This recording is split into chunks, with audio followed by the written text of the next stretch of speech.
his jail call, I've listened to it. It's essentially him. He had a preliminary, he was charged with the murder of Donovan Thomas by Detective Thorpe. The state has since determined that he is not responsible. He had a prelim where no probable cause was found.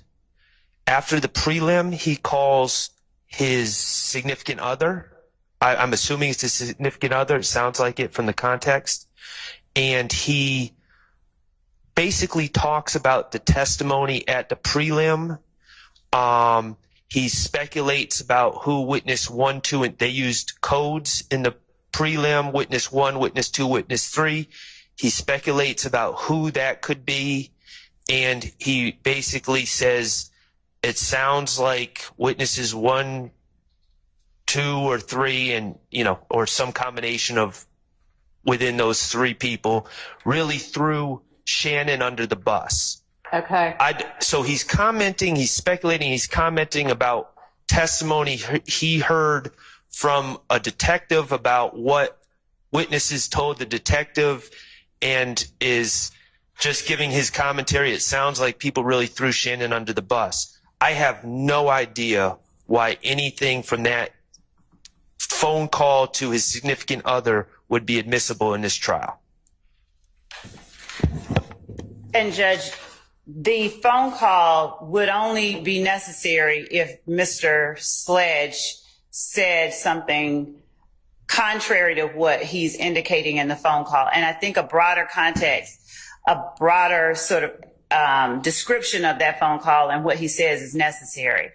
So a few things are going on. Mr. Schardt is correct. He's there's a prelim. He's talking about stuff that has happened. What is most important in terms of the preliminary hearings are that Mr. Sledge is he's privy to information that is given in other preliminary hearings of other YSL members.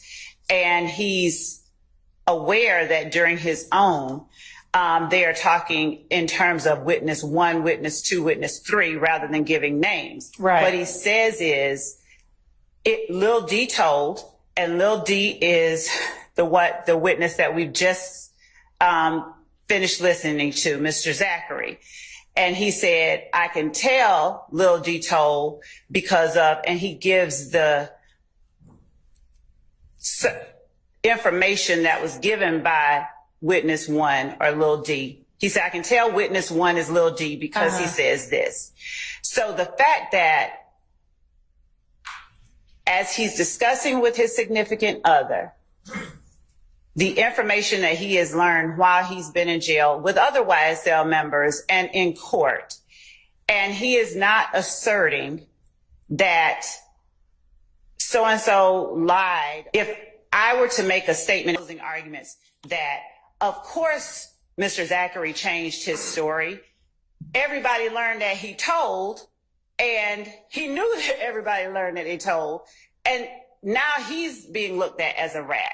So the call that Mr. Sledge makes and the content of that call are necessary for a number of reasons, and they become very relevant when put in the context of other evidence that we will be introducing at trial. Okay. So we can play the call for the court. We have it. It's a single 15-minute call. Fulton County Jail. This call is subject to recording and monitoring, and your location information may be collected and used by corrections and law enforcement. Tablet.com. During special moments as .net to learn more.